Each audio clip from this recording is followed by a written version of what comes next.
ಮಾತುಕತೆ ಮಾತುಕತೆ ಮಾತುಕತೆ 14 ಪ್ರಸ್ತಾವನೆಗಳನ್ನು ನಾವು ಕೊಡ್ತೀವಿ, ಅದನ್ನು ಒಪ್ಪಿಕೊಳ್ಳಬೇಕು ಅಂತ. ನೋ ಹಾರ್ಮುಜ್ ಜಲಸಂಧಿಯ ಉಸಾಬರಿಗೆ ನೀವು ಯಾವುದೇ ಕಾರಣಕ್ಕೂ ಬರಬಾರ್ದು ಅಂತ ಅವರ ವಾದ. ಈ ವಾದ ಪ್ರತಿವಾದಗಳ ನಡುವೆ ಒನ್ಸ್ ಅಗೇನ್ ಹಾರ್ಮುಜ್ ಜಲಸಂಧಿಯಲ್ಲಿ ಒಮಾನ್ ಮತ್ತು ಇರಾನ್ನವರು ಸೇರಿಕೊಂಡು ಟೋಲ್ನ ವಿಚಾರವನ್ನು ಪ್ರಸ್ತಾಪ ಮಾಡಿದ್ದಾರೆ. ಟೋಲ್ನ ವಿಚಾರ ಮತ್ತೊಮ್ಮೆ ಪ್ರಸ್ತಾಪಕ್ಕೆ ಬಂದಿದೆ. ಒಮಾನ್ ಅದೇ ವಿಚಾರಕ್ಕೆ ಸಂಬಂಧಪಟ್ಟಂತೆ ಒಂದು ಪಟ್ಟಿಯನ್ನು ಪರಿಷ್ಕರಣೆ ಮಾಡುವ ಮುಖಾಂತರ ಅಮೆರಿಕ ಕಳಿಸಿಕೊಟ್ಟಿದೆ. ಅಮೆರಿಕದ ಜೊತೆಗೆ ಪಾಶ್ಚಿಮಾತ್ಯ ದೇಶಗಳಿಗೂ ಕೂಡ ಅದನ್ನು ಕಳಿಸಿಕೊಟ್ಟಿದೆ. ನಾವು ಹಿಂಗೆ ಮಾಡಬೇಕು ಅಂತ ಆಲೋಚನೆ ಮಾಡಿದ್ದೀವಿ, ಏನು ಅಂತ ಅದಕ್ಕೊಂದು ಎಕ್ಸಾಂಪಲ್ಲಿನ ಉದಾಹರಣೆಯ ಸಮೇತ ಅವರು ಕಳಿಸಿಕೊಡೋ ಪ್ರಯತ್ನವನ್ನು ಮಾಡಿದ್ದಾರೆ. ಇದು ಅಮೆರಿಕ ಮತ್ತು ಇರಾನ್ನ ನಡುವೆ ನಡೀತಾ ಇರುವಂತಹ ಯುದ್ಧದ ಪರಿಸ್ಥಿತಿಯ ಸಂದರ್ಭಗಳು. ಇದರ ಜೊತೆಗೆ ದೋಹಾದಲ್ಲಿ ಮಾತುಕತೆಯಂತೆ. ಈ ದೋಹಾದ ಮಾತುಕತೆಗಳು ಫಲಪ್ರದ ಆಗುತ್ತಾ, ಕೇವಲ ನಾಟಕವಾಗಿ ಪರಿಣಾಮ ಆಗುತ್ತಾ, ಅಥವಾ ಅಂತಿಮ ಮುದ್ರೆಯನ್ನು ಹಾಕುವ ಪ್ರಯತ್ನವನ್ನು ಈ ರಾಜತಾಂತ್ರಿಕರು ಅಥವಾ ಅಮೆರಿಕಾದ ಈ ನಿಯೋಗ ಏನಾದರೂ ಮಾಡುತ್ತಾ, ಏನೇನು ಬೆಳವಣಿಗೆ ಆಯಿತು ಡೀಟೇಲ್ಸ್ ನೋಡ್ತಾ ಹೋಗೋಣ. ಅಮೆರಿಕಾದ ಜೊತೆಗೆ ನೇರ ಮಾತುಕತೆ ಇಲ್ಲ. ದೋಹಾಕ್ಕೆ ಬಂದಿಳಿದಿದ್ದಾರೆ ಟ್ರಂಪ್ ಆಪ್ತ ಜಾರೆಡ್ ಕುಶ್ನರ್ ಅವರ ನಿಯೋಗ. ದೋಹಾಕ್ಕೆ ಬಂದ್ರವರು, ಅವರದ್ದೊಂದು ನಿಯೋಗ ದೋಹಾಕ್ಕೆ ಬಂದು ಮಾತುಕತೆಯನ್ನು ನಡೆಸುವ ಪ್ರಯತ್ನ. ಅಮೆರಿಕದ ಪ್ರತಿನಿಧಿಗಳ ಜೊತೆಗೆ ಸಭೆಯನ್ನು ಇರಾನ್ ಅವರು ನಿರಾಕರಿಸಿದ್ರು. ಅಂತಿಮ ಕರಡು ಸಿದ್ಧ ಆಗುವ ತನಕವೂ ಕೂಡ ಅಣು ಕೇಂದ್ರಗಳ ತಪಾಸಣೆ ಇಲ್ಲ ಅಂತ ಮಧ್ಯಸ್ಥಿಕೆದಾರರ ಮುಖಾಂತರವೇ ಸಂವಹನವನ್ನು ನಡೆಸುವುದಕ್ಕೆ ಇರಾನ್ ಅವರೆಲ್ಲ ಪ್ರಯತ್ನವನ್ನು ಪಡ್ತಾ ಇದ್ದಾರೆ. ಟ್ರಂಪ್ ಅವರ ಅಳಿಯ ಮತ್ತು ಹಿರಿಯ ರಾಜತಾಂತ್ರಿಕ ಸಲಹೆಗಾರ ಜೆರೆಡ್ ಕುಶ್ನರ್ ಮತ್ತು ಮಧ್ಯಪ್ರಾಚ್ಯದ ವಿಶೇಷ ರಾಯಭಾರಿ ಸ್ಟೀವ್ ವಿಟ್ಕಾಪ್ ಅವರ ನಿಯೋಗ ದೋಹಾಕ್ ಬಂದಿಳಿತು. ಕತಾರ್ನ ದೋಹಾಕ್ ಬಂತು. ಕತಾರ್ನ PM Sheikh Mohammed bin Abdul Rahman Al Thani ಇವರನ್ನ ಭೇಟಿ ಮಾಡ್ತಾರಂತೆ. ಇವರ ಭೇಟಿಯ ಮುಖಾಂತರ ಕೆಲವೊಂದಿಷ್ಟು ವಿಚಾರ ಬಗ್ಗೆ ಪ್ರಸ್ತಾಪವನ್ನು ಮಾಡ್ತಾರೆ ಅಂತ. ಯಾವ್ಯಾವ ವಿಚಾರ? ಅಮೆರಿಕ ಮತ್ತು ಇರಾನ್ನ ಉದ್ವಿಗ್ನತೆ ಶಮನ ಮಾಡೋದ್ರ ಬಗ್ಗೆ ನೀವು ಮಧ್ಯಸ್ಥಿಕೆ ವಹಿಸಿದ್ದೀರಿ, ಮತ್ತಷ್ಟು ಇದನ್ನ ತಿಳಿ ಹೇಳಬೇಕು ಅಂತ ಯಾರಿಗೆ ಹೇಳ್ತಾರೆ? ಈ ಕತಾರ್ನ PMಗೆ ಹೇಳೋ ಪ್ರಯತ್ನ ಆಗುತ್ತಂತೆ. ಒಂದು. ಎರಡನೇದ್ದು ಲೆಬನಾನ್ ಕದನ ವಿರಾಮದ ಸ್ಥಿರತೆ. ಹೆಜ್ಬುಲ್ಲಾ ವರ್ಸಸ್ ಇಸ್ರೇಲ್ ನಡುವೆ ಲೆಬನಾನ್ನ ಗಡಿಗಳಲ್ಲಿ ಏನು ಬೆಳವಣಿಗೆಗಳಾಗ್ತಾ ಇದೆ, ಆ ಬೆಳವಣಿಗೆಗಳ ಸಂಬಂಧಪಟ್ಟಂತೆಯೂ ಕೂಡ ಮಾತುಕತೆ ನಡೆಸ್ತಾರಂತೆ. ಮೂರನೇ ಬೆಳವಣಿಗೆ, ಇರಾನ್ ಈ ಸಭೆಯಲ್ಲಿ ನೇರವಾಗಿ ಭಾಗವಹಿಸ್ತಾ ಇಲ್ಲ.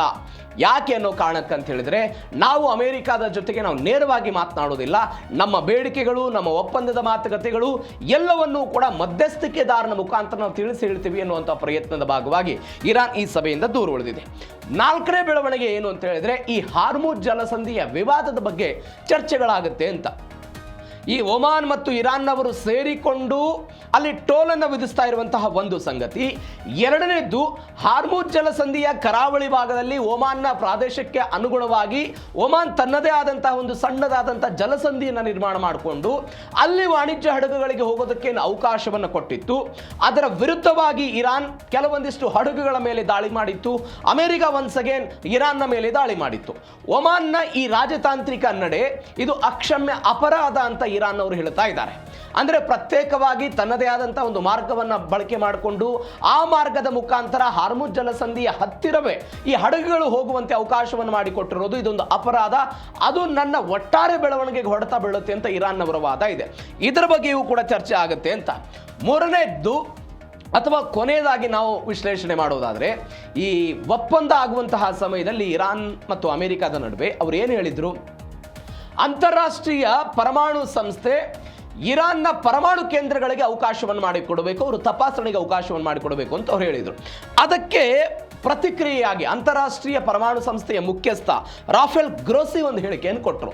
ಇಲ್ಲ, ಅಮೆರಿಕ ಮತ್ತು ಇರಾನ್ ನಡುವೆ ಇಂಥದ್ದೊಂದು ಮಾತುಕತೆ ಆಗಿದೆ, ಆ 14 ಅಂಶಗಳಲ್ಲಿ ಅಂತಾರಾಷ್ಟ್ರೀಯ ಅಧಿಕಾರಿಗಳು ಭೇಟಿ ಕೊಡೋದು ಕೂಡ ಸಹ ಇದೆ, ಒಂದು ಶೀಘ್ರದಲ್ಲೇ ನಾವು ಇರಾನ್ಗೆ ಭೇಟಿಯನ್ನು ಕೊಡ್ತೀವಿ ಅಂತ. ಇರಾನ್ ಅವರದಕ್ಕೆ ತಿರಸ್ಕಾರ ಮಾಡಿದ್ರು, ನಾವು ಯಾವುದೇ ಕಾರಣಕ್ಕೂ ಕೊಡಲ್ಲ ಅಂತ. ಇರಾನ್ ಏನು ಹೇಳ್ತಾ ಇದೆ? ಅಮೆರಿಕ ಮತ್ತು ಇರಾನ್ ನಡುವೆ ಅಂತಿಮ ಒಪ್ಪಂದದ ಮಾತುಕತೆಗಳು ಮತ್ತು ನಮ್ಮ ಮೇಲೆ ಇರುವಂತಹ ನಿರ್ಬಂಧಗಳು ಸಂಪೂರ್ಣವಾಗಿ ತೆರೆಯುವ ತನಕವೂ ಕೂಡ ಯಾವುದೇ ಅಧಿಕಾರಿಗಳಿಗೆ ನಾವು ಅವಕಾಶವನ್ನು ಕೊಡೋದಿಲ್ಲ ಅಂತ ಹೇಳ್ತಿದ್ದಾರೆ. ಇದು ಒಟ್ಟಾರೆ ನಿಯೋಗದ ಬೆಳವಣಿಗೆ ಆಗಿದೆ. ಇದು ಒಂದು. ಎರಡನೇದೇನು ಅಂತ ಹೇಳಿದ್ರೆ, ಹಾರ್ಮುಜ್ ಜಲಸಂಧಿಯ ಮೇಲೆ ಇರಾನ್ ಟೋಲ್ನ ತಂತ್ರ ಅಂತೆ. ನಾವು ಅನೇಕ ಬಾರಿ ಈ ಟೋಲ್ನ ವಿಚಾರದ ಬಗ್ಗೆ ಚರ್ಚೆ ಮಾಡಿದ್ದೀವಿ. 16 ಕೋಟಿ ರೂಪಾಯಿ ಟೋಲನ್ನು ವಿಧಿಸುವುದಕ್ಕೆ ಇದೇ ಇರಾನ್ ಮುಂದಾಗಿತ್ತು. ಯಾವ್ಯಾವುದರ ಮುಖಾಂತರ? ಅದಕ್ಕಾಗಿಯೇ ಒಂದು ಏಜೆನ್ಸಿಯನ್ನು ಅವರು ತಯಾರು ಮಾಡಿಕೊಂಡಿದ್ರು. ಆ ಏಜೆನ್ಸಿಯ ಮುಖಾಂತರ ಕೆಲವೊಂದಿಷ್ಟು ಪ್ರಶ್ನೆಗಳಿಗೆ ಉತ್ತರವನ್ನು ಕೊಡಬೇಕಾಗಿತ್ತು. ಈ ಪ್ರಶ್ನೆಗೆ ಉತ್ತರ ತೃಪ್ತಿಯಾಗಿದ್ದರೆ ಮಾತ್ರ ಹಡಗುಗಳ ಚಲಾವಣೆಗೆ ಇರಾನ್ ಅಥವಾ IRGC ಅವಕಾಶ ಕೊಡ್ತಿತ್ತು. ಅದಾದ ನಂತರ ಈ ಹಾರ್ಮುಜ್ ಜಲಸಂಧಿ ನಮ್ಮ ಕರಾವಳಿ ವ್ಯಾಪ್ತಿಗೆ ಬರುತ್ತೆ, ನೀವು ಇದನ್ನು ಬಳಕೆ ಮಾಡ್ಕೊಳ್ಬೇಕು ಅಂತ ಹೇಳಿದ್ರೆ ನೀವು ಹಣವನ್ನು ಕಟ್ಟಬೇಕು ಅಂತ ಯಾರು ಹೇಳ್ತಾ ಇದ್ದಿದ್ದು? ಇದೇ ಇರಾನ್ ಅವರು ಹೇಳ್ತಾ ಇದ್ದಿದ್ದು. ಅಮೆರಿಕ ಸೇರಿದಂತೆ ಜಗತ್ತಿನ 60 ದೇಶಗಳು ಇದರ ವಿರುದ್ಧ ಸಿಡಿದಿದ್ದನ್ನು ನಾವೆಲ್ಲ ನೋಡಿದ್ವಿ. ಅಂತಾರಾಷ್ಟ್ರೀಯ ಜಲಸಂಧಿ ಅನ್ನೋದು ಮುಕ್ತವಾಗಿ ಓಡಾಡಕ್ಕೆ ಇರಬೇಕಾದಂಥ ಅವಕಾಶ, ಅಲ್ಲಿ ಯಾವುದೇ ಕಾರಣಕ್ಕೂ ಟೋಲನ್ನು ವಿಧಿಸಬಾರದು ಅಂತ ಇದೀಗ ಒಮಾನ್ ಜೊತೆಗೂಡಿ ಒಂದು ಸೇವಾ ಶುಲ್ಕವನ್ನು ವಿಧಿಸೋದಕ್ಕೆ ಅವರೆಲ್ಲ ಮುಂದಾಗ್ತಾ ಇದ್ದಾರೆ. ಸೇವಾ ಶುಲ್ಕವನ್ನು ವಿಧಿಸಬೇಕು ಅಂತ, ವಾಣಿಜ್ಯ ಹಡಗುಗಳಿಗೆ ಒಂದು ಸೇವಾ ಶುಲ್ಕವನ್ನು ವಿಧಿಸ್ತೀವಿ ಅಂತ ಹೇಳಿ ಅಮೆರಿಕಕ್ಕೊಂದು ಕರಡು ಸಲ್ಲಿಕೆ ಮಾಡಿದೆ.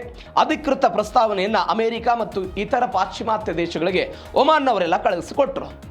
ಆ ಪ್ರಸ್ತಾವನೆಯಲ್ಲಿ ಒಂದು ಉಲ್ಲೇಖ ಮಾಡಿದ್ದಾರೆ. ನಾನು ಅನೇಕ ಬಾರಿ ಹೇಳಿದ್ದೇವೆ, ಪನಾಮ ಕಾಲುವೆ ಮತ್ತು ಕಾಲುವೆಗಳಿಗೂ ಮತ್ತು ಜಲಸಂಧಿಗೂ ವ್ಯತ್ಯಾಸ ಇದೆ. ಕಾಲುವೆಯಲ್ಲಿ ನೀವು ವಿಧಿಸಬಹುದು, ಆದರೆ ಜಲಸಂಧಿಯಲ್ಲಿ ವಿಧಿಸೋದಕ್ಕೆ ಸಾಧ್ಯ ಇಲ್ಲ ಅಂತ. ಇದೀಗ ಅವರು ಒಂದು ಉದಾಹರಣೆ ಕೊಡ್ತಿದ್ದಾರೆ. ಮಲಕ್ಕಾ ಜಲಸಂಧಿಯ ಮಾದರಿಯಲ್ಲಿ ನಾವು ಹಣವನ್ನು ವಿಧಿಸ್ತೀವಿ, ಸೇವಾ ಶುಲ್ಕವನ್ನು ವಿಧಿಸ್ತೀವಿ. ಏನಿದು ಮಲಕ್ಕಾ ಜಲಸಂಧಿ? ಸಿಂಗಾಪುರ, ಮಲೇಷಿಯಾ ಮತ್ತು ಇಂಡೋನೇಷಿಯಾ ಮಲಕ್ಕಾ ಸಿಂಗಾಪುರ್ ಜಲಸಂಧಿಯ ನೌಕಾಯಾನ ಸುರಕ್ಷತೆಗೆ ಏನು ಮಾಡುತ್ತೆ? ಸ್ವಯಂ ಪ್ರೇರಿತ ನಿಧಿಯನ್ನು ಕಲೆಕ್ಟ್ ಮಾಡುತ್ತೆ ಮಲಕ್ಕಾ. ಈ ಸ್ವಯಂ ಪ್ರೇರಿತ ನಿಧಿಯನ್ನು 2007ರಿಂದ ಅಂತಾರಾಷ್ಟ್ರೀಯ ಸಂಸ್ಥೆಗಳ ಮುಖಾಂತರ ಅದೆಲ್ಲ ಮಾತುಕೊಂಡು ಇದನ್ನು ಶುರು ಮಾಡಿದ್ದಾರೆ. ಅದರಲ್ಲಿ ಏನಿದೆ ಅಂತ ಹೇಳಿದರೆ, ಕಡಲುಗಳ್ಳತನವನ್ನು ತಡೆಯೋದಕ್ಕೆ ನಾವು ಸೇವಾ ಶುಲ್ಕವನ್ನು ಹಾಕ್ತೀವಿ, ಹಡಗು ಸಂಚಾರ ನಿಯಂತ್ರಣಕ್ಕೆ ಹಾಕ್ತೀವಿ, ತೈಲ ಸೋರಿಕೆಯ ಕಾರಣಕ್ಕಾಗಿ ನಾವು ಸ್ವಯಂ ನಿಧಿಯನ್ನು ನಾವೆಲ್ಲ ಕಲೆಕ್ಟ್ ಮಾಡ್ತೀವಿ ಅಂತ ಮಲಕ್ಕಾ ಜಲಸಂಧಿಯಲ್ಲಿ ಇದೆಲ್ಲವನ್ನು ಕೂಡ ಆಗಿದೆ. ಆದರೆ ಈ ಮಲಕ್ಕಾ ಜಲಸಂಧಿಯಲ್ಲಿ ಇವರೇನು ಸೇವಾ ಶುಲ್ಕವನ್ನು ತೆಗೆದುಕೊಳ್ತಾರೆ, ಇದರಲ್ಲಿ ಪ್ರಮುಖವಾದಂಥ ಅಂಶ ಇದೆ. ಏನು ಪ್ರಮುಖವಾದ ಅಂಶ ಅಂತ ಹೇಳಿದರೆ, ಇದು ಕಡ್ಡಾಯ ತೆರಿಗೆ ಅಲ್ಲ. ಜಲಸಂಧಿ ಬಳಸುವಂತಹ ಜಪಾನ್, ಚೀನಾ, ದಕ್ಷಿಣ ಕೊರಿಯಾ ದೇಶಗಳು ಸ್ವಯಂ ಪ್ರೇರಿತವಾಗಿ ಹಣವನ್ನು ಕೊಡುವಂತಹ ಪ್ರಕ್ರಿಯೆ ಇದು. ಈಗ ಇರಾನ್ ಏನು ಹೇಳ್ತಾ ಇದೆ, ಹಾರ್ಮುಜ್ ಜಲಸಂಧಿಯಲ್ಲಿ ಕಡ್ಡಾಯವಾಗಿ ಟೋಲನ್ನು ವಿಧಿಸ್ತೀವಿ, ಆ ಕಡ್ಡಾಯವಾದಂತಹ ಟೋಲನ್ನು ಪ್ರತಿಯೊಂದು ಹಡಗು ಕೂಡ ಕಟ್ಟಬೇಕು ಅಂತ. ಆದರೆ ಇವರು ಕೊಡ್ತಾ ಇರುವಂತಹ ಮಲಕ್ಕಾ ಜಲಸಂಧಿಯಲ್ಲಿ ಏನಿದೆ, ಅವರು ಸ್ವಯಂ ಪ್ರೇರಿತ. ಈಗ ನಾವು ದೇಣಿಗೆಯನ್ನು ಕೊಡ್ತೀವಿ, ಅದು ಸ್ವಯಂ ಪ್ರೇರಿತ. ಕಡ್ಡಾಯವಾಗಿ ಇಂತಿಷ್ಟೇ ಹಣವನ್ನು ಕೊಡಬೇಕು, ಯಾವುದೇ ರೂಲ್ಸ್ ಆ್ಯಂಡ್ ರೆಗ್ಯುಲೇಷನ್ ಇಲ್ಲ. ಅದು ಕೇವಲ ಸ್ವಯಂ ಪ್ರೇರಿತವಾಗಿರುತ್ತೆ. ಅಂತಹ ಜಲಸಂಧಿಯ ಮಾದರಿಯನ್ನು ನಾವಿಲ್ಲೆಲ್ಲ ಬಳಕೆ ಮಾಡ್ತೀವಿ ಅಂತ ಅವರೆಲ್ಲ ಹೇಳ್ತಾ ಇದ್ದಾರೆ. ಆದರೆ ಬಲವಂತವಾಗಿ ಸುಂಕ ವಸೂಲಿ ಮಾಡುವುದನ್ನು ಬಿಟ್ಟು ಬಲವಂತವಾಗಿ ಸುಂಕವನ್ನು ವಸೂಲಿ ಮಾಡುವುದನ್ನು ಬಿಟ್ಟು ಈ ರೀತಿಯಾಗಿ ಸೇವಾ ಶುಲ್ಕದ ಮುಖಾಂತರ ನಾವು ತೆಗೆದುಕೊಳ್ತೀವಿ ಅಂತ. ಹೆಂಗೆ ಸೇವಾ ಶುಲ್ಕದ ಮುಖಾಂತರ? ತೈಲ ಸೋರಿಕೆ ಆಗುತ್ತೆ, ಅದನ್ನು ನಾವು ಕಂಟ್ರೋಲ್ ಮಾಡಬೇಕು. ಯಾವುದೇ ಹಡಗಿಗೆ ಸಹಾಯ ಬೇಕಾಗಿರುತ್ತೆ, ಅದನ್ನು ನಾವು ಕಂಟ್ರೋಲ್ ಮಾಡಬೇಕು. ಹಡಗುಗಳ ಸಂಚಾರದಿಂದ ಇರಾನ್ ಮತ್ತು ಒಮಾನ್ನ ಒಟ್ಟಾರೆ ಕರಾವಳಿ ಪ್ರದೇಶ ಏನಾಗುತ್ತೆ, ಮಾಲಿನ್ಯಕ್ಕೆ ಒಳಗಾಗುತ್ತೆ. ಈ ಮಾಲಿನ್ಯವನ್ನು ನಾವು ಕ್ಲೀನ್ ಮಾಡಿಸಬೇಕು, ತಡೆ ಹಿಡಿಬೇಕು ಅಂತ ಹೇಳಿದ್ರೆ ನಮಗೆ ಹಣದ ಅವಶ್ಯಕತೆ ಇರುತ್ತೆ. ಒಟ್ಟಾರೆ ಜಲಸಂಧಿಯನ್ನು ನಿಯಂತ್ರಣ ಮಾಡಬೇಕು ಅಂತ ಹೇಳಿದ್ರೆ ನಮಗೆ ಆರ್ಥಿಕವಾಗಿ ಸಹಾಯ ಬೇಕಾಗಿರುತ್ತೆ. ಈ ಕಾರಣಕ್ಕಾಗಿ ನಾವು ಸೇವಾ ಶುಲ್ಕವನ್ನು ವಿಧಿಸ್ತೀವಿ ಅಂತ ಅವರು ಮಲಕ್ಕಾ ಜಲಸಂಧಿಯ ಉದಾಹರಣೆಯನ್ನು ಕೊಟ್ಟು ಹೇಳ್ತಾ ಇದ್ದಾರೆ. ಆದರೆ ಡೊನಾಲ್ಡ್ ಟ್ರಂಪ್ ಮಾತ್ರ ಯಾವುದೇ ಕಾರಣಕ್ಕೂ ಇದನ್ನು ಒಪ್ಪುವಂತಹ ಸಾಧ್ಯತೆಗಳು ಕಡಿಮೆ.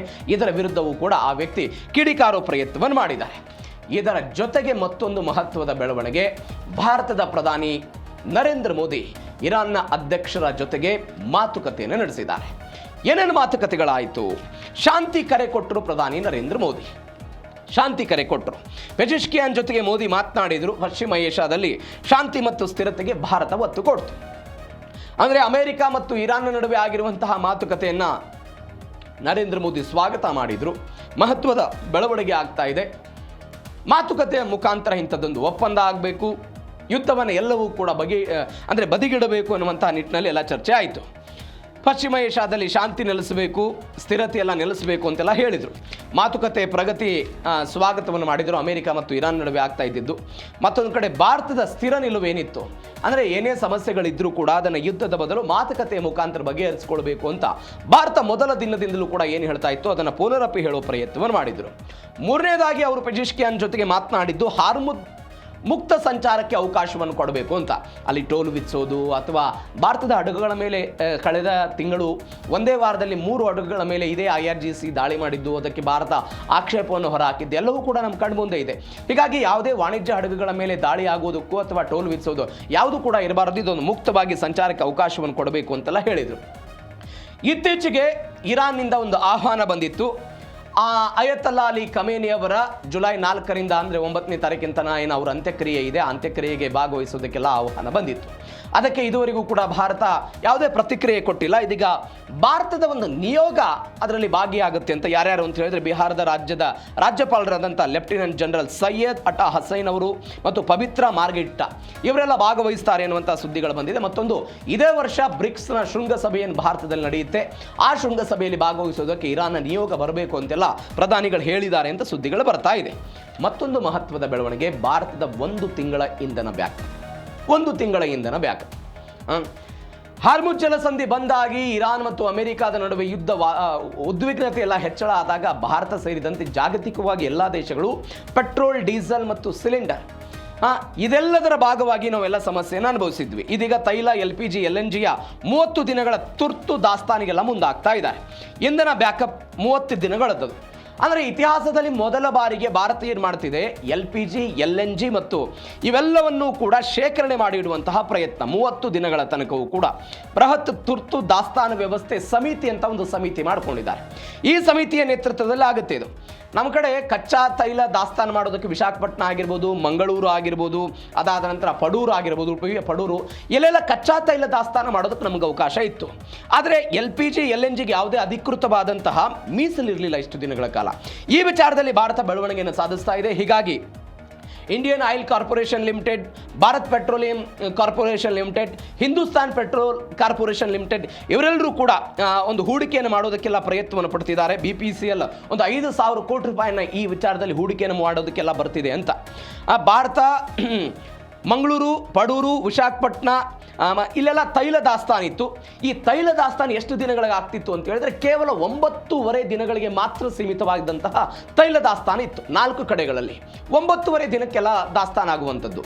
ಆದರೆ ನೀವು ರಿಟೇಲ್ ಆಗಿರ್ಬೋದು, ಅದಾದ ನಂತರ ರಿಫೈನರಿ ಇವರ ಬಳಿ ಎಲ್ಲ ತೈಲ ಇರ್ತಿತ್ತಲ್ಲ, ಅದೊಂದು 60-70 ದಿನಗಳಿಗೆ ಆಗಬಹುದಾದಂತಹ ತೈಲ ರಿಟೇಲ್ ಮಾರುಕಟ್ಟೆ ಎಲ್ಲ ಸಿಕ್ತಿತ್ತು ಅಂತ. ಆದರೆ ನೀವು ಗಮನಿಸಬೇಕಾದಂತಹ ಸಂಗತಿ ಅಂತ ಹೇಳಿದರೆ, ತೈಲ ದಾಸ್ತಾನು ಏನಿದೆ ನಮ್ಮದು 39 ಮಿಲಿಯನ್ ಬ್ಯಾರೆಲ್ ಕಚ್ಚಾ ತೈಲವನ್ನು ನಾವು ಸಂಗ್ರಹ ಮಾಡಬಹುದು. ಆದರೆ ಮುಂದಿನ 5 ವರ್ಷಗಳಲ್ಲಿ ಭಾರತ 120 ಮಿಲಿಯನ್ ಬ್ಯಾರೆಲ್ ಕಚ್ಚಾ ತೈಲವನ್ನು ಸಂಗ್ರಹ ಮಾಡಬೇಕು ಅನ್ನೋ ಕಾರಣಕ್ಕಾಗಿ ಚಂಡಿಖೋಲ್, ಬಿನ್ಹಾ, ರಾಜಸ್ಥಾನದ ಬಿಕಾನೇರ್, ಮಂಗಳೂರು ಮತ್ತು ಉಡುಪಿಯ ಪಡೂರು, ಮಂಗಳೂರು ಮತ್ತು ಉಡುಪಿಯ ಪಡೂರಿನಲ್ಲಿ ಈಗಾಗಲೇ ಇದೆ. ಅದನ್ನು ವಿಸ್ತರಣೆ ಮಾಡುವ ಮುಖಾಂತರ ತೈಲ ಸುರಕ್ಷತೆಗಾಗಿ ನಾವೆಲ್ಲ ದೊಡ್ಡ ಮಟ್ಟದ ಹೆಜ್ಜೆಯನ್ನು ಇಡ್ತಾ ಇದ್ದೀವಿ. 40 ದಿನಗಳ ಸ್ವತಂತ್ರ ದಾಸ್ತಾನು ಸಾಮರ್ಥ್ಯವನ್ನು ಹೊಂದೋದಕ್ಕೆ ಭಾರತ ಇಂಥದ್ದೊಂದು ಪ್ರಯತ್ನವನ್ನು ಮಾಡ್ತಾ ಇದೆ. ಭೂಗತ ಗುಹೆಗಳಲ್ಲಿ ಈಗಾಗಲೇ ಅದು ಚಂಡೀಗಢ ಆಗಿರ್ಬೋದು, ಬೇರೆ ಬೇರೆ ರಾಜಸ್ಥಾನ ಆಗಿರ್ಬೋದು, ಇಲ್ಲೆಲ್ಲ ಕಡೆಯೂ ಕೂಡ ದಾಸ್ತಾನು ಕೇಂದ್ರಗಳನ್ನು ತೆರೆಯೋದಕ್ಕೆ ಭಾರತ ಮುಂದಾಗ್ತಾ ಇದೆ. ಆ ಮುಖಾಂತರ ಈ ಯುದ್ಧದಿಂದ ಒಂದು ಪಾಠವನ್ನು ಭಾರತ ಕಲ್ತಂತೆ ಕಾಣಿಸ್ತಾ ಇದೆ. ಇದು ನಾವು ಗಮನಿಸಬೇಕಾದ ಸಂಗತಿ. ಮತ್ತೊಂದು ಬೆಳವಣಿಗೆ, ಹೆಜ್ಬುಲ್ಲಾ ವರ್ಸಸ್ ಇಸ್ರೇಲ್ನ ನಡುವೆ ಆಗ್ತಾ ಇರುವಂತಹ ಬೆಳವಣಿಗೆ. ಸೈಲೆಂಟ್ ಆಗುತ್ತಾ, ಲೆಬನಾನ್ನಲ್ಲೂ ಸೈಲೆಂಟ್ ಆಗುತ್ತಾ ಗನ್ ಅಂತ. ಯಾಕಂದ್ರೆ 5 ಬಾರಿ ಅಮೆರಿಕಾದ ಅಂದರೆ ವಾಷಿಂಗ್ಟನ್ನ ಮಧ್ಯಸ್ಥಿಕೆಯಲ್ಲಿ ಲೆಬನಾನ್ನ ಅಧಿಕೃತ ಸರ್ಕಾರ, ಇಸ್ರೇಲ್ನ ಸರ್ಕಾರದವರು ಎದುರುಗಡೆ ಕುಳಿತುಕೊಂಡು ಮಾತುಕತೆಯನ್ನು ನಡೆಸಿ ಜೂನ್ 3ನೇ ತಾರೀಕಿಗೆ ಮಾತುಕತೆ ಆದ ನಂತರವೂ ಕೂಡ ಒನ್ಸ್ ಅಗೇನ್ ದಾಳಿಯಾಗಿದ್ದನ್ನು ನೋಡಿದ್ದೀವಿ. ಅದಕ್ಕೊಂದು ಕಮಿಟಿಯನ್ನು ರಚನೆ ಮಾಡಿದ ನಂತರವೂ ಕೂಡ ಪರಸ್ಪರವಾಗಿ ಇಲ್ಲ ಅವ್ರು ನಮ್ಮ ಮೇಲೆ ದಾಳಿ ಮಾಡ್ತಾರೆ, ನಾವು ಯಾಕೆ ಇಸ್ರೇಲ್ಗೆ ಶರಣಾಗತಿ ಆಗಬೇಕು ಅಂತ ಹೆಜ್ಬುಲ್ಲಾದ ಪ್ರಮುಖ ನಾಯಕರು ಹೇಳಿಕೆ ಕೊಟ್ಟ ನಂತರ ಇಲ್ಲ ನಮ್ಮ ನಾಗರಿಕರ ಮೇಲೆ ಇಂಥದ್ದೊಂದು ದಾಳಿ ಆಗಬಹುದು ಅನ್ನೋದನ್ನು ಅರಿತುಕೊಂಡು ನಾವು ಒನ್ಸ್ ಅಗೇನ್ ಲೆಬನಾನ್ ಮೇಲೆ ದಾಳಿ ಮಾಡಿ ಹೆಜ್ಬುಲ್ಲಾದವರನ್ನ ಗುರಿಯಾಗಿಸಿಕೊಂಡು ದಾಳಿ ಮಾಡಿದ್ದೀವಿ ಅಂತ ಇದೇ ಇಸ್ರೇಲ್ನವರು ಸಮರ್ಥನೆ ಕೊಟ್ಟಿದ್ದನ್ನು ನೋಡಿದ್ದೀವಿ. ಆದರೆ ಇದೀಗ ದೋಹಾದಲ್ಲಿ ಮಾತುಕತೆಗಳು ಬರ್ತಾ ಇದೆ, ಕತಾರ್ನ ಮಧ್ಯಸ್ಥಿಕೆಗಳಲ್ಲಿ ಮಾತುಕತೆ, ಅಮೆರಿಕದ ನಿಯೋಗ ಅಲ್ಲೆಲ್ಲ ಹೋಗಿದೆ. ಈ ಕಾರಣಕ್ಕಾಗಿ ಈ ಲೆಬನಾನ್ನ ಪ್ರದೇಶದಲ್ಲಿ ಪರಸ್ಪರ ದಾಳಿಗಳು ಏನಾಗ್ತಾ ಇತ್ತು, ಆ ದಾಳಿಗಳಿಗೂ ಕೂಡ ಬ್ರೇಕ್ ಬೀಳುತ್ತಾ ಅಂತ ಒಂದು ಮಹತ್ವದ ಬೆಳವಣಿಗೆ ಆಗ್ತಾ ಇದೆ. ಯಾಕೆ ಅಂತ ಹೇಳಿದ್ರೆ, ಹೆಜ್ಬುಲ್ಲಾ ಜೊತೆಗಿನ ಯುದ್ಧವನ್ನು ನಿಲ್ಲಿಸೋದಕ್ಕೆ ಅಮೆರಿಕ ಸಂಧಾನ, ಅದಾದ ನಂತರ ಒಪ್ಪಂದದ ಬಗ್ಗೆ ಸಂಶಯವನ್ನ ಲೆಬನಾನ್ನ ಸ್ಪೀಕರ್ ನಬೀಹರ್ ಬೆರ್ರಿ ಎಲ್ಲ ಸಂಶಯವನ್ನು ನಾವೆಲ್ಲ ವ್ಯಕ್ತಪಡಿಸಿದ್ರೆ, ಮತ್ತೊಂದು ಕಡೆ ಅಮೆರಿಕ ಇರಾನ್ ಒಪ್ಪಂದದಿಂದ ಹೆಜ್ಬುಲ್ಲಾ ಮೇಲೆ ಪ್ರಭಾವ ಅಂತ ನಾನು ಅನೇಕ ಬಾರಿ ಇದನ್ನು ಹೇಳಿದ್ದೀವಿ. ಅನೇಕ ಬಾರಿ ವಿಶ್ವಸಂಸ್ಥೆಯವರು ಮಧ್ಯಸ್ಥಿಕೆ ವಹಿಸಿ ಇದಕ್ಕೊಂದು ಸಮಿತಿಯನ್ನು ಮಾಡಿ ಬಗೆಹರಿಸಿಕೊಳ್ಬೇಕು ಅಂತ ಹೇಳಿದಾಗಲೂ ಕೂಡ ಆಗಿರಲಿಲ್ಲ. ಆದರೆ ಇದೀಗ ಇರಾನ್ನ ಮಧ್ಯಸ್ಥಿಕೆಯಲ್ಲಿ ಒಂದೊಂದು ಕಮಿಟಿ ಆಗಿದೆ. ಈ ಕಮಿಟಿಯ ನೇತೃತ್ವದಲ್ಲಿ ಎಲ್ಲವೂ ಕೂಡ ಬಗೆಹರಿಬಹುದು ಎನ್ನುವಂತಹ ಲೆಕ್ಕಾಚಾರ. ಅಮೆರಿಕ ಮತ್ತು ಇರಾನ್ನ ನಡುವೆ ಮಾತುಕತೆ ಫಲಪ್ರದ ಆಗಬೇಕು ಅನ್ನೋ ಕಾರಣಕ್ಕಾಗಿಯೇ ಮೊದಲು ಡೊನಾಲ್ಡ್ ಟ್ರಂಪ್ ಅವರು ಇಸ್ರೇಲ್ಗೆ ಎಚ್ಚರಿಕೆ ಕೊಡೋ ಪ್ರಯತ್ನವನ್ನು ಮಾಡಿದ್ರು. ಅದಾದ ನಂತರ ಹೆಜ್ಬುಲ್ಲಾದವರು ಕೂಡ ತಮ್ಮ ದಾಳಿಯನ್ನು ಸ್ಥಗಿತಗೊಳಿಸಬೇಕು, ದಕ್ಷಿಣ ಆ ಪ್ರದೇಶ ಏನಿದೆ ಗಡಿ ಪ್ರದೇಶದಿಂದ ಹಿಂದೆ ಹೋಗಬೇಕು, ಲೆಬನಾನ್ನ ಅಧಿಕೃತ ಸರ್ಕಾರದ ಸೈನಿಕರೆಲ್ಲ ಅಲ್ಲಿ ಬಂದು ನೋಡ್ಕೊಳ್ಬೇಕು ಅಂತೆಲ್ಲ ಹೇಳುವ ಪ್ರಯತ್ನಗಳಾಗಿತ್ತು. ಇದೀಗ ಆ ಗನ್ನ ಮೊರೆತ ಏನಿತ್ತು ಅದೆಲ್ಲವೂ ಕೂಡ ಕಡಿಮೆ ಆಗುತ್ತಾ, ಇಸ್ರೇಲ್ ಈ ಎಲ್ಲ ದಾಳಿಗಳಿಂದ ಹಿಂದೆ ಸರಿಯುತ್ತಾ ಎನ್ನುವಂಥದ್ದೊಂದು ಪ್ರಶ್ನೆ ಸದ್ಯಕ್ಕಿದೆ. ಹೀಗಾಗಿ ಏನಾಗುತ್ತೆ ಅಂತ ಇರಾನ್ನ ಬೇಡಿಕೆ ದೊಡ್ಡ ಮಟ್ಟದಲ್ಲಿ ಅದು ಕೂಡ ಇದೆ. ಹಾರ್ಮುಜ್ ನಿಯಂತ್ರಣ ಆಗಿರ್ಬೋದು, ಅವರ ಮೇಲೆ ಆಗುವಂತಹ ದಾಳಿ ಆಗಿರ್ಬೋದು, ಇದೆಲ್ಲದಕ್ಕಿಂತ ಹೆಚ್ಚಾಗಿಯೂ ಕೂಡ ಹೆಜ್ಬುಲ್ಲಾದ ಮೇಲೆ ಅಥವಾ ಲೆಬನಾನ್ನ ಮೇಲೆ ಇಸ್ರೇಲ್ ಏನು ದಾಳಿ ಮಾಡ್ತಾ ಇದೆ ಅದನ್ನು ಕೂಡ ತಡೆ ಹಿಡಿಬೇಕು ಅನ್ನೋದು ಅವರ ಪ್ರಯತ್ನ ಆಗಿದೆ. ಇದು ಏನಾಗುತ್ತೆ ಕಾದ್ ನೋಡೋಣ.